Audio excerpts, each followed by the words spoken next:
విజయశాంతి పైన కాంగ్రెస్ పార్టీలో ఉన్నటువంటి సీనియర్ లీడర్లు రకరకాలుగా కోపంతో ఉన్నారు. విజయశాంతి కాంగ్రెస్ పార్టీ అధికారంలోకి రావడానికి కష్టపడలేదు. విజయశాంతి గాంధీ భవన్కి ఎక్కువసార్లు రాలేదు.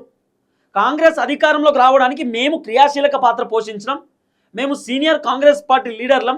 కాంగ్రెస్లో పుట్టి పెరిగినాం. కాంగ్రెస్ కోసమే పనిచేసినాం. మా లెక్క కష్టపడి పనిచేసేటటువంటి వ్యక్తులకేమో ఎమ్మెల్సీ పదవులు వస్తలేవు, నామినేటెడ్ పదవులు వస్తలేవు, ఏమి ఇస్తలేరు. విజయశాంతికి ఎట్లిచ్చిర్రు? విజయశాంతి కాంగ్రెస్ పార్టీకి సంబంధించిన వ్యక్తి కాదు, పార్టీలు మారినటువంటి వ్యక్తి. విజయశాంతి రేవంత్ రెడ్డికి సంబంధించినటువంటి ప్రోగ్రాంలకు ఎప్పుడు పోలే. కాంగ్రెస్ పార్టీకి సంబంధించినటువంటి భారీ బహిరంగ సభలకు ఎప్పుడు అటెండ్ కాలే. సర్పంచ్ ఎన్నికలలో విజయశాంతి మరి మా అభ్యర్థులకు సపోర్ట్ చేయండి, మా అభ్యర్థులను గెలిపియమని చెప్పి ఆమె ప్రచారం చేయలే.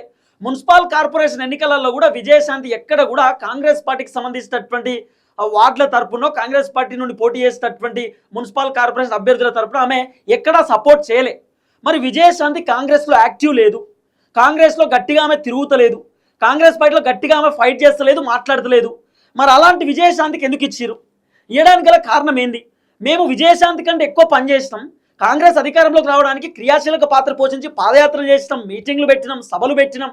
రేవంత్ రెడ్డి సభలలో మేము పాల్గొన్నాం, రేవంత్ రెడ్డి పాదయాత్రలో పాల్గొన్నాం, రేవంత్ రెడ్డి ముఖ్యమంత్రి కావాలని చెప్పి కష్టపడ్డాం. మాకేమో పదవులు రావు, విజయశాంతికి ఎట్లిస్తారు?